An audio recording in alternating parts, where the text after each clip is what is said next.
33-37 దాకా ఉన్నాయి. ఏం మాకే కేసులు కొత్త కాదు, 10వ తరగతిలోనే కేసులు పెట్టుకున్నటువంటి చరిత్ర మాది. ఏమంత పని వాళ్ళమే కాదు మేము.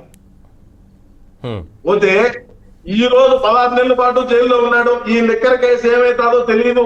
లిక్కర్ది ఏ విధంగా జరుగుతుంది, ఏ విధంగా అందరూ లోపల పోతున్నారు, ఏ విధంగా దీంట్లో సిట్టు విచారణలో ఏ విధంగా ఇవన్నీ వెలుగులోకి వస్తున్నాయి ఆధారాలు ఏందనేది అందుకు చూస్తున్నారు. ఇది ఇట్ట తిరిగి అన్న దగ్గరికి పోతాదా, ఈ సజ్జలు ఏమన్నా పంపించాడా?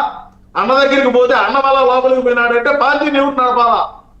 పార్టీని నడపాలంటే ఇంక నేనున్నానని చెప్పి ఏమన్నా ఈ అవలేకపోతలు ఇలాంటివన్నీ ఏమన్నా మాట్లాడి ఏమన్నా లోపలికి పంపించేటువంటి, లోపలికి ఖచ్చితంగా పోతారు. దాంట్లో ఎటువంటి డౌట్ అయితే లేదు, సందేహం లేదు. జింబాబ్వేలో ఏ విధంగా భేటీ అయినారో తెలుసు, ఆఫ్రికాలో పెట్టుబడులు ఏ విధంగా పెట్టారో తెలుసు, అదే విధంగా దుబాయ్ లో ఏ విధంగా చేశారో తెలుసు.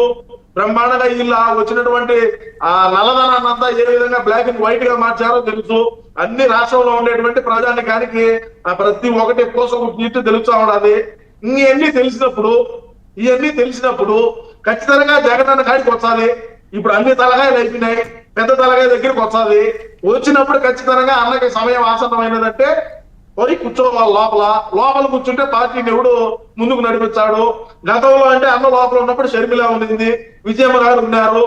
విజయమ్మ గారు, షర్మిల గారు ఇద్దరు పార్టీని, విజయసాయి రెడ్డి ఉన్నాడు. ముగ్గురు పార్టీని భుజాల మీద వేసుకొని ముందుకు తీసుకొని పోయి పార్టీని బలోపేతం చేసి ఈ స్థాయికి తీసుకొచ్చినారు. ఈ స్థాయికి తీసుకొచ్చి 151 స్థానాలు వచ్చేట్టుగా చేర్చే సజ్జల సలహాదారుడు ఏ రోజైతే అయినాడో ఆ రోజే పట్టింది దరిద్రం. ఈ రోజు అదే మన జగన్ లోపలికి పోయేటువంటి సమయం ఆసన్నమైనది.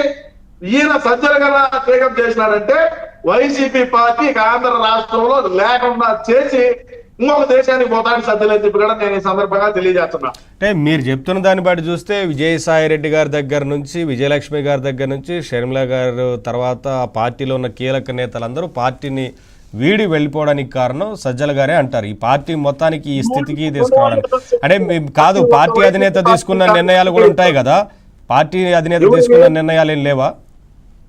ఆ విధంగా చెప్తాడు సార్, ఆ విధంగా చెప్తాడు మా జగనన్నకు. ఆ విధంగా ఎక్కించి ఆ విధంగా చెప్తాడు. అంటే మా అన్నేమి చిన్న పిల్లోడేం కాదు. ఏడన్నా మా వాళ్ళకు డబ్బులు ఇవ్వబడతాదంటేనో, లేదంటే ఆస్తిలో వాటా ఇవ్వబడతాదంటేనో, లేదంటే మనం నొక్కిన దాంట్లో లిక్కర్ దాంట్లో ఏదైనా తీయాలంటేనో, లేదంటే ఏదైనా ప్రభుత్వానికి సంబంధించినటువంటి పనులు చేస్తా ఉంటే నాకింత కమిషన్ ఏమనో ఆ కమిషన్ ఇతర రకరకాలైనటువంటి ముందుగానే మా అన్న ఆశావాది కదా, డబ్బు దాహం, అధికార దాహం, ఈ విధంగా దాహాలన్నీ ఉంటే వీటిని సజ్జలు క్యాచ్ చేసుకొని వాళ్ళని పక్కన పెట్టి ఈ రోజు ఈయన లీడ్లోకి వచ్చినాడు. రాబోయే రోజుల్లో సజ్జల్ని తలదన్నే ఓటు కూడా దిగుతున్నాడు రంగంలోకి. చూడండి రాబోయే రోజుల్లో అంటే ఎలా నడిపిస్తారని. ఇప్పుడు సోషల్ మీడియా ఒకటి నమ్ముకున్నారు గతంలో. ఇప్పుడు సజ్జల గారి కొడుకే సోషల్ మీడియాకి సంబంధించి పూర్తి ఇన్ఛార్జ్, ఆయన మీద కేసులు ఉన్నాయి, సజ్జల మీద కూడా కేసులు ఉన్నాయి. మరి జగన్మోహన్ రెడ్డి గారే జైలుకి వెళ్తారని ఏం లేదు కదా, సజ్జల కూడా ఆయన మీద ఉన్న కేసులు చాలా ఉన్నాయి కదా. మరి సజ్జల గారి మీద ఉన్న కేసులు అని నేను పెద్దగా అనుకోను. ఎందుకంటే అవి ఏదో చిల్లరి అన్న మీద ఉండేది దేశద్రోహం కేసులు ఉన్నాయి. సజ్జల గారి కేసులు మా జగనన్న కేసులు పోటీ పడద్దు సార్. జగనన్న మీద ఉండేటువంటి కేసులు అవి సామాన్యమైన కేసులు కాదు. తోతాపూరి కేసులు అయితే 16 నెలలు ఎవరు జైల్లో ఉన్నాడు కదా. మరి సజ్జల గారి మీద ఉండే కేసులా, లేదంటే అన్న మీద ఉండేటువంటి కేసులా? కానీ ఈ లిక్కర్ కేసులో ఖచ్చితంగా తీగలాగుతున్నారు, దొంకంతా కదులుతుంది. అక్కడ సజ్జల గారికి ఏం సంబంధం ఉండదు ఆ కేసులో? మరి సలహాలు ఇచ్చుంటాడు, సలహాదారుడు అని పెట్టుకున్నాడు కదా, సలహాలు ఇచ్చుంటాడు. మళ్ళా అంత సజ్జల గారు ఏం చేస్తారంటే ఇరుక్కుడే పనులు ఏమి చేయడని నాకు ఉండేటువంటి సమాచారం. కానీ ఖచ్చితంగా అంతతో ముడుకులు అయితే లాగుంటాడు, కానీ వాటికి ఆధారాలు పత్రాలు లేకుండా చేసుకొని ఉంటాడు. నటి జత్వాని కేసు కూడా ఉంది కదా, రామచంద్రారెడ్డి అని చెప్పలా. నటి జత్వాని కేసు ఉంది కదా. అన్ని కేసులు ఉన్నా సజ్జల కన్నా ముందు ఖచ్చితంగా ఏం లేదు మా జగనన్నే పోతాడని మా పార్టీలో ఉండే వాళ్ళు అనుకుంటున్నారు. ఈయన సజ్జల గారు మాట్లాడేటువంటి వ్యాఖ్యలు ఏదైతే ఉన్నాయో వాటి బట్టి చూస్తే ఖచ్చితంగా అన్నే ముందు లోపలికి పోతాడు. అన్న లోపలికి పోతే మళ్ళీ ఈయన కొద్ది రోజులు ఆడతాడు బయట ఆటలు, మళ్ళీ ఈయన పోయేటువంటి అవకాశాలు ఏమన్నా ఉన్నాయా అని చెప్పి ఆలోచన చేస్తున్నారు.